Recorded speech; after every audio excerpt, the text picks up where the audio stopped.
Hello YouTube, this is going to be a video, I haven't made a video in a while, of myself cutting into the original fuel filter on my 1990 Chevrolet Sprint convertible, similar to 1990 Geo Metro LSI. Basically it was sitting for 10 years before I got it, and the fuel pump was out, obviously. And the first time I just wanted to get it running and driving as a daily driver for a couple months, I put a new fuel pump in and filter, like the screen that goes on the pump, and it ran, but it never idled quite right once it was below half a tank. And I found out the reason why. So I took out the fuel pump and I cut it open, and it was full of water inside, dirty brown water, not fuel. So yeah, it had water in the tank and it was getting through there, and the bottom of the tank had some water in it as well. And I didn't open it up yet, actually. I just cut it, but let's see what it looks like. I guess I cut through the filter element a bit. I cut it open with a grinder.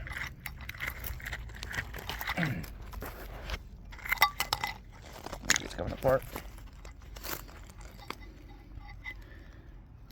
Yeah. So I think it's a good thing that I changed this when I did.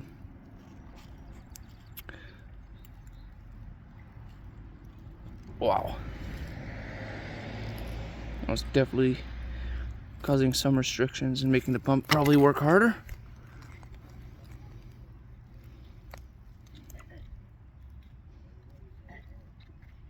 Wow, and this is crumbling away. I didn't cut this plastic rubber grommet here, rubber gasket, but it's crumbling. And 99% sure this is the original filter. Car has 230,000 kilometers, so it's around 100,000 miles.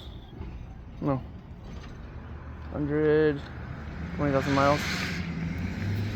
30,000 maybe.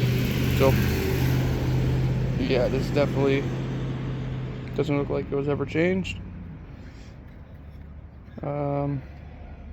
Although can't be sure.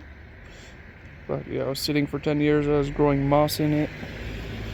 It's I don't even know how. But yeah, this is one heck of a filter, and I'm very glad actually that it came apart simply. It's an 8mm bolt on the clamp, small one, and then the clamp comes off, and if that one's stripped or broken off, the whole bracket has two 10mm. The bottom of my car is pretty rusty in the section between the door and the fuel tank, so that's why I'll show you where it's located.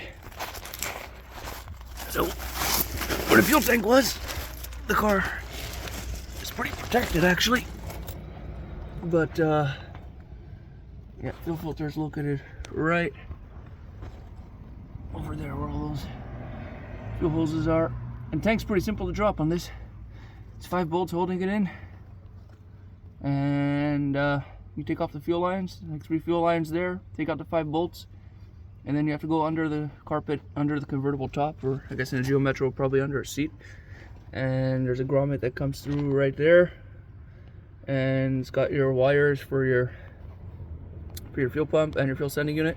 The fuel sending unit on my tank is bad as well, and GM stopped making the part in 2001, and I can't find any used one, so I ended up buying an aftermarket one. I'm gonna see if it's gonna work. That you gotta cut to size and everything. I think it's made for boats mostly. Single wire, and then yeah, these wires go from the panel on top of the tank, the square panel on these years, rectangular panel, up directly under the floor, and the connection. The newer ones I think had the connections at the tank. So I'm gonna need to make some splices in the wires to get a new fuel sending unit in. And I had it driving for about 20-something thousand kilometers so far. on the new pump with a new fuel strainer attached to it, and the strainer is all dirty already, so gotta swap the strainer out again. Pump's still working. Yeah, swap the strainer, swap the filter, and hopefully it'll be good. But yeah, surprisingly, actually, there's almost no rust on top of where the tank was, and the tank is not too rusty. But yeah, the rockers, as you can see, the rockers and the 6 inches or so of the floor along the side of the car all the way to the front is pretty rotted. So anyways, that's a short clip on fuel filter and tank removal. Tank removal, it's actually pretty simple. I didn't even know. I jacked it up from this point here and just put the 2 jack stands right under this support member, and since my frame over here is nowhere near any rotted through, it just got a little surface rust, it's holding up fine. I shook the car and it appears to be holding up, and this car weighs like 1,400 pounds, so technically one jack stand could be enough to hold the whole car. But anyways, that's a video on the fuel filter on my Geo Metro. Well, basically it's a Chevrolet Sprint. Hopefully I'll do a review video one day. We'll see when I get time for that. Yeah, let me know if you want to make any review videos.